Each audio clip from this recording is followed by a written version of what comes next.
નમસ્કાર, હું દિવ્યા પંડ્યા. આપ જોઈ રહ્યા છો જાગૃત ગુજરાત ન્યૂઝ સત્યની સાથે. એક નજર આજના મુખ્ય સમાચાર પર.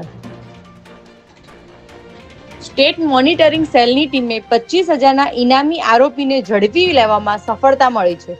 જેમાં સ્ટેટ મોનિટરિંગ સેલ દ્વારા અમદાવાદ શહેરના સોલા હાઈકોર્ટ પોલીસ સ્ટેશનમાં નોંધાયેલા એક માનવ તસ્કરી અને બનાવટી પાસપોર્ટના ગુનાની તપાસ ચાલી રહી હતી.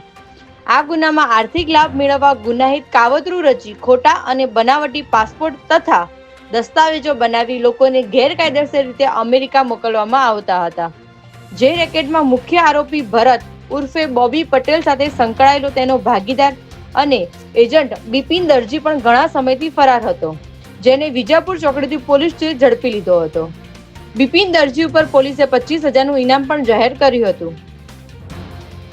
આરોપીની પૂછપરછમાં તેણે કબૂલ્યું કે તે લોકોને ગેરકાયદેસર રીતે અમેરિકા મોકલવાના ધંધામાં મુખ્ય આરોપી ભરત ઉર્ફે બોબી પટેલનો ભાગીદાર હતો.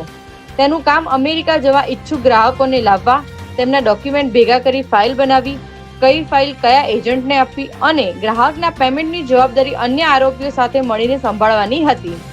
સાથે જ તેણે જણાવ્યું હતું કે ગુનો દાખલ થયા પછી છેલ્લી 2.5 વર્ષથી તે વિસનગર, મહેસાણા, ઊંઝા તેમજ રાજસ્થાનના અને ત્યારબાદ મુંબઈ ખાતે નાસ્તો ફરતો હતો.